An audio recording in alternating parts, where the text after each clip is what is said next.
जरा सोचो, आप दुनिया के सबसे खतरनाक जेल ब्रेकर हो, जिसे कोई भी दीवार या गार्ड कैद नहीं कर सकता। लेकिन क्या होगा जब आपको एक ऐसी जेल में डाल दिया जाए जो इस दुनिया के नक्शे पर मौजूद ही नहीं है। कहानी की शुरुआत होती है रे ब्रेसलिन सिल्वेस्टर स्टेलोन से, जिसका दिमाग किसी सुपर कंप्यूटर से कम नहीं है। रे का काम ही यही है कि वो दुनिया की सबसे सुरक्षित जेलों में खुद को बंद करवाता है, उनकी कमियां ढूंढता है और फिर वहां से गायब होकर सबको हैरान कर देता है। रे की नजरें इतनी तेज हैं कि वह बिना देखे ही हर गार्ड की लोकेशन और कैमरे की नजर को भांप लेता है। एक बार फिर वह एक साधारण जेल से ऐसे फरार होता है जैसे कोई बच्चा पार्क से निकल रहा हो। जेल के वार्डन को शर्मिंदा करने के बाद रे अपने दफ्तर लौटता है, जहां उसकी मुलाकात एक रहस्यमयी क्लाइंट कैटरियोना से होती है। कैटरियोना उसे एक सुपर डुपर सीक्रेट जेल से भागने का चैलेंज देती है, जिसे खुद रे की लिखी किताब के आधार पर बनाया गया है।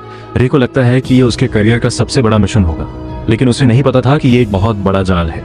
अगले ही दिन न्यू ऑरलियंस की गलियों से रे को किडनैप कर लिया जाता है। जब उसकी आंख खुलती है तो उसके सामने होता है जेल का क्रू वार्डन हॉब्स। रे अपना एस्केप कोड बताकर बाहर निकलने की कोशिश करता है, लेकिन हॉब्स उसे ठेंगा दिखा देता है। साफ है कि रे को यहाँ सड़ने के लिए भेजा गया है। अब रे इस काल कोठरी में अकेला है, जहाँ उसे अपनी जान बचाने के लिए एक ऐसे साथी की जरूरत है जो उतना ही शातिर हो। तभी उसकी मुलाकात होती है एमिल रॉटमेयर अर्नोल्ड श्वार्ज़नेगर से। जेल की सलाखों के पीछे रे को जल्द ही समझ आ जाता है कि यह कोई मामूली कैदखाना नहीं है, बल्कि इंसानों को जिंदा दफन करने वाली एक आधुनिक कब्र है।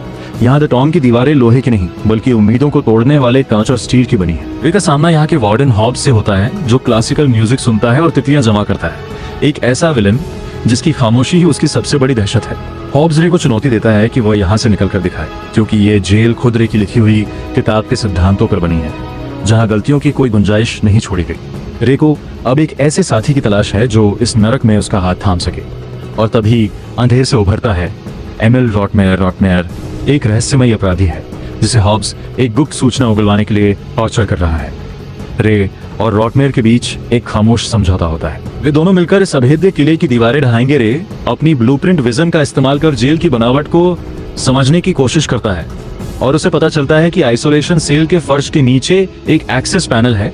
यह वह छोटी सी दरार है जिससे उनकी आजादी का रास्ता निकल सकता है, लेकिन खतरा हर कदम पर है। रॉटमेयर जानबूझकर एक दंगा भड़काता है ताकि रे को आइसोलेशन में भेजा जा सके, जहां से वह ऊपर के रास्तों का पता लगा सके। रे वेंटिलेशन पाइपों के जरिए रेंगते हुए जब बाहर की हवा महसूस करता है तो उसे एक ऐसा झटका लगता है जो उसके होश उड़ा देता है।